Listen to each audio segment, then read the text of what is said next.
জানো তো বন্ধুরা, ভগবান না সবসময় আমাদের জন্য সারপ্রাইজ তৈরি করে রাখে। তোমার লাইফে 1 মিনিট বাদে কী হবে সেটা হয়তো তুমি ভাবছো একরকম, কিন্তু হয়ে যায় অনেক সময় অন্যরকম। কেন বলছি এই কথাটা? সকাল থেকে কিন্তু আমার শরীরটা কালকে ভালোই ছিল, কিন্তু রাত্রের বেলায় গন্ডগোল করে দিল। তো হ্যালো বন্ধুরা, আমি নদিতা চলে আসলাম আরেকটা ব্লগ শেয়ার করার জন্য। তো দেখতে পাচ্ছ সকালবেলা ঘুমের থেকে উঠে চাটা করে নিয়েছি, তারপর একটা উস্তা দিয়ে আলু দিয়ে ঝোল বানিয়েছিলাম। কে কে এই তরকারিটা খাও প্লিজ কমেন্ট করে জানিও। তো বন্ধুরা, সন্ধেবেলা 8:45 বাজে, হাসি পড়তে বসে পড়েছে আর আমিও চা নিয়ে বসে পড়লাম। তারপরে এখন রেডি হয়ে গেছি, রেডি হয়ে এখন এক জায়গায় যাব। কোথায় যাব সেটা তোমাদেরকে দেখাবো, দাঁড়াও দাঁড়াও অপেক্ষা করো। চা খাওয়া খতম, তো ড্রেসিং টেবিলে চায়ের কাপটা রেখে দেই। এরপর কর্তামশাই আমাকে 100 টাকা দিয়েছে। এই দেখো, কর্তামশাই ভালো করে ভালোবেসে আমাকে দিয়েছে 100 টাকা। তো আমি সেই 100 টাকাটা নিয়ে কি করব চলো দেখাই, চলো।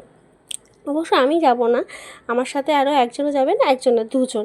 তো দেখো আমাদের পাড়ার যে লাইটটা কিন্তু এখনও ধরায়নি, পরে হয়তো ধরাবে। আর দেখো রাস্তার লাইটগুলো জ্বলে উঠেছে। আমার খুব ভালো লাগে এই দৃশ্যগুলো পুজো আসলে। তো দেখো পেছনে এসে পড়েছে আমার সঙ্গী পুতুবাবু আর পুতুবাবুর মা। তো চলো যাওয়া যাক এখন তাহলে। আমরা কোথায় যাচ্ছি তোমাদেরকে দেখাবো অবশ্যই। তো পুরো রাস্তাটাই দেখো লাইটে আলোর মালায় সেজে উঠেছে আমাদের নগরী। তো দেখতে দেখতে আমাদের পুজো মণ্ডপেও কিন্তু দুর্গা ঠাকুর চলে এসেছে, সবার মণ্ডপেই চলে এসছে। তো এরপরে কি, এরপরে আমরা যাব। তার আগে আরেকটা দেখে নাও, এই দেখো এই যে দুর্গা ঠাকুরটা, এই যে কিছুদিন আগে তোমাদেরকে দেখেছি না ভোলে বাবার মন্দির, সেখানেও কিন্তু পুজো হচ্ছে, দুর্গা পুজো। তো হ্যাঁ, আমরা বিউটি পার্লারে এসেছি। আসলে আমার ভুরুগুলো একদম, আর আমার জায়ের ভুরুগুলো একদম মানে জঙ্গলে পরিণত হয়েছিল, তাই একটু পুজোর সময় একটু মেকআপ না করলে হয় নিজে, তাই পার্লারে চলে আসলাম। এবার পার্লার থেকে বাড়িতে চলে এসেছিলাম, পার্লার থেকে বাড়িতে এসে এবার আমি হাসি আর হাসির বাবা এখন চলেছি আরেকটা জায়গায় একটু নিজের জন্য কিছু টুকটাক কেনাকাটি করার জন্য। তো ওই দিকে এবার গেছিলাম, এবার ঠিক উল্টো দিকে যাব।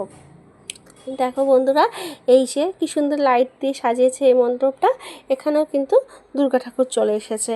আর এই যে বাবা ভোলানাথকে একটু নমস্কার করে না, সবাই বলো জয় বাবা ভোলানাথের জয়। এই যে আমার এই ডাকের সাজের মানে দুর্গা ঠাকুরগুলোকে না খুব ভালো লাগে কেন জানি না। তো চলো এবার নিজের জন্য একটু কেনাকাটি করি।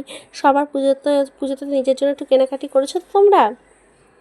তো তার আগে কেনাকাটি করার আগে আমি আর হাসির পাপা আর হাসি মিলে একটু চপ খাবো বলে দাঁড়িয়েছিলাম। তো চপের দোকানের সামনে লাইন দেখলাম, আর ওইদিকে হাসিও বোর হচ্ছিল। তারপর চপ চলে আসলো, তারপর চপ টপ খেয়ে কেনাকাটি করে বাড়ি চলে আসছিলাম। কিন্তু বাড়িতে আসার আগেই আমার পাটা গেল মচকে। তারপরে কি, খুঁড়োতে বাড়িতে আসলাম, বাড়িতে এসে বরফ ঘষে তারপরে আমার এই ব্লগটাকে এখানেই শেষ করতে হলো। তো কেমন লাগলো ভিডিওটা অবশ্যই কমেন্ট করে জানিও। টাটা বন্ধুরা, গুড বাই।